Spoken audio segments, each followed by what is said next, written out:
Thomas Tam. Thomas Tam worked as an attorney in the United States Department of Justice, Office of Intelligence Policy and Review in 2004. Senior justice officials were responding to the warrantless NSA surveillance, which involved eavesdropping on American citizens as part of the terrorist surveillance program.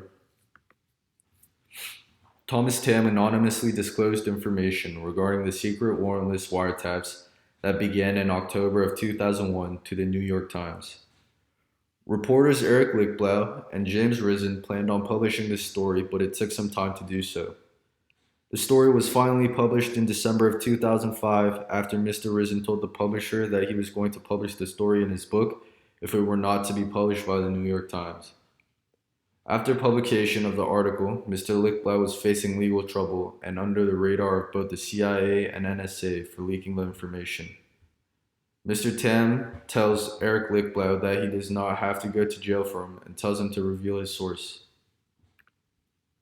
On August 1st, 2007, 18 FBI agents raided Tam's house after he repeatedly avoided interaction with the FBI in an attempt to exercise his constitutional right to not serve as a witness against himself.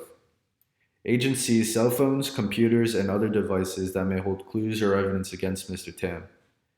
He and his family continues to be hounded by police, but is finally off the hook after the government decided not to prosecute him in 2011. Mr. Tam did, however, lose his job at the U.S. Attorney's Office. He was driven into debt by legal fees. The District of Columbia Bar opened an ethics case into his conduct in 2009, and recently, in 2016, initiated disciplinary proceedings against him. Mr. Tam accepted censure by D.C. Court of Appeals to resolve disciplinary proceeding and which allowed him to continue his life and career. After the NSA warrantless surveillance was exposed, the administration ended the program in January of 2007, and they continued the practice of seeking warrants from the Foreign Intelligence Surveillance Court. Congress would go on to pass the FISA Amendments Act of 2008, which relaxed some of the original FISC requirements. While Thomas Tam was awarded the Rittenhour Prize for Truth-Telling in 2009, many still debate whether he is a hero or traitor.